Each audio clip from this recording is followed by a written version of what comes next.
All right, John, sorry about the delay. I unfortunately came down with some pretty significant sinus headaches this morning from allergies, and then I had to go to work. So anyway, figured I'd show you the vehicle. So you were curious about the body panels. Hopefully this gives you a good idea of the condition of them. You can see that they're in stellar condition. I know that this looks, so hopefully that puts your mind at ease on that side. Let's see. Obviously the end cap is damaged, but I've got two brand new ones right here. Let's see. This part has been damaged, as we talked about.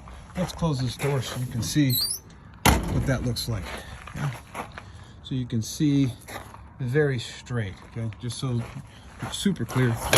It does go all the way in, okay? Let's see. One note that I forgot to add, this is acrylic, it needs to be replaced. As far as rust condition, you can see this is arguably the wheel well would be the nastiest place, and you can see that this is in very, very good condition. We could expect to see a lot of rust here if it was really all that bad. Here's the other side, still very good condition. The door jambs. Well, before we move on to the door jambs, again, apologies for the placement of the battery. My friend can be a bit eccentric. He was obsessed with getting this size battery in the vehicle, and once he purchased it, he realized it wouldn't fit. So over the phone, he told me, "Oh, I'll put it in the back," and that's what I ended up with, which sucks. But anyway, that would be the first thing that I would move. So let's talk startup real quick. Oh yeah, obviously got it hooked up to a trickle charger just for the battery health sake. Here's your hood release. I'll talk about that in a second. And here's your engine stop. You can see that it's pulled out. That means the engine is dead. We're going to push that in. So now the engine, if we turn it over, it'll be ready to go, but not quite. Now, I'm going to show you this. This is not normal. Okay, there is a kill switch under the hood. So I'm going to pull the hood release. Okay.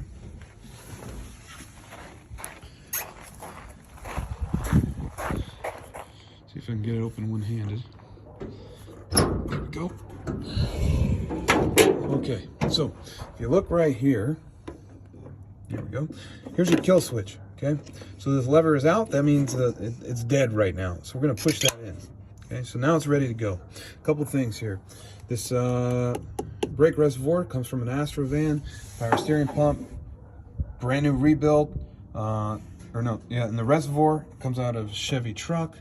Let's see, aftermarket air filter, custom intake, the intercooler. I would probably put 2 electric fans on there, and a hood scoop. Let's see, the wiring. You will be very happy with the quality of the wiring. I mean, it's stellar, very, very good.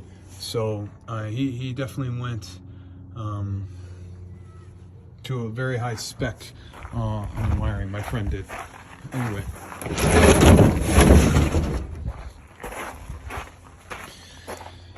Diesel Kiki fuel pump. This is aftermarket edition that I made. This is from a Mercedes 300D. They use the same diesel primer pump, so you can get this guy. There's an old school one that was wall mounted before. This is so much better. So that's a quality of life upgrade. You don't really need to use this unless it's been sitting for a long time. So you would hit it. It's hard to press. There we go. That puts fuel in the fuel pump. Let's see. Oil filter from again Ford. And it's using an adapter and another fuel pump here, just in case. All right, let's start this guy. But before we do that, custom sway bar that uses Ford Ranger Heim joints. So in case you ever need to service that, which hopefully you never do, well, hopefully you will, but for the right reasons, then know that you can go to AutoZone to get them. Okay, so starting the vehicle. All right, it's in neutral. All right, so we're gonna turn this on. That noise that you hear is the fuel pump that we just talked about. On the left side here, you have glow plugs. So from what I recall from my memory, you push this button in, and then when it's ready to go, this would light up. But I'm not sure about that now, how it's hooked up to the system. We're gonna hold the glow plugs for anywhere up to 60 to 90 to even 2 minutes. Do not worry about burning them out. They're meant to do this, so it's going to be fine. You only have to use the glow plugs if it's cold. So I would say cold, at least in my experience, cold for the engine is when it's been sitting for over 24 hours. If it's 60 degrees, it likes it when there are glow plugs being used. If it's anywhere above 75 or 80 and the vehicle has been started already, you probably don't need to use them for all that long. Now, when we start the vehicle, the other thing we need to take note of is the gas or the fuel pedal. So you want to ensure that you're adding a little fuel to it when we turn it over. So I'm going to be about here. Here's all the way to the floor. You want to avoid that. This being an older diesel, it doesn't like, you know, being pushed hard. So just like an old car, you want to warm it up. We're going to give it a little gas, or fuel rather. So now, made sure our engine stop is pushed in. Now we're going to try and turn it over. So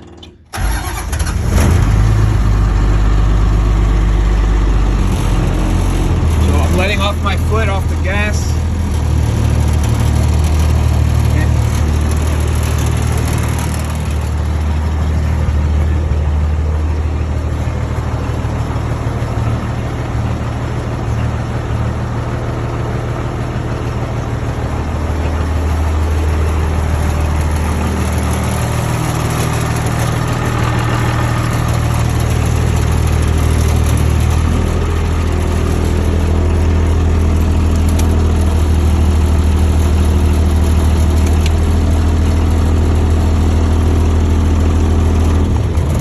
Okay, so what I was showing you was that when you want to turn the vehicle off, you'll have this turn all the way to the end, and it's still running. You gotta pull this. That's how you stop the vehicle. So it's kind of fun. So anyway, let's talk rust real quick. So rust areas. So you were concerned about the door jambs. You'll know here this is all surface rust. So that'll come out. That'll buff out. This will come out, but you can see, I think you would agree that if it was really rusty, let's see if we can even see in there, can we? You would see it in there. There we go. And it's obviously in stellar condition. So for a Scout, right? So you can see here, very good condition.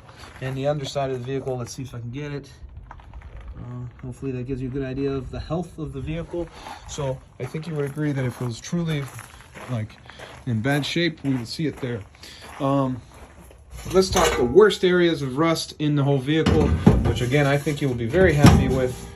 So here in the bed, this has got some rust. I've started tearing this up a little bit, but I can't really see what's going on, and I never was really aggressive about taking this stuff off, but you can see there's some rust here. Still though, quite good condition. Still, I would consider this bed completely usable. There is some deformation. You may be able to see how there's like little swivels in the floor, and I think that's more from being actually utilized. I don't think it's like warping from any other thing. The worst spot of rust in the entire vehicle is on the passenger side, and again, I think you'll be very happy with the condition. So you can see this is definitely rustier, still serviceable. However, if we look over here, right there, there's a little pinhole there, and I can't. It's solid, so I wouldn't worry about putting something heavy. It's not in that condition where you can just kick your foot through the floor pan. So that's the vehicle. Hopefully it meets your expectations. I want to be really honest as far as the condition of the vehicle. I don't want you to think that I'm trying to slip anything by. The pyrometer and boost gauges were fully functional before my friend made the engine harness. I think I remember why we didn't hook it up.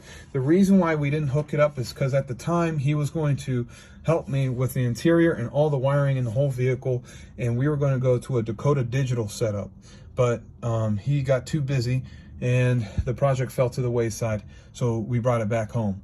So that's why this isn't hooked up, because we were going to upgrade.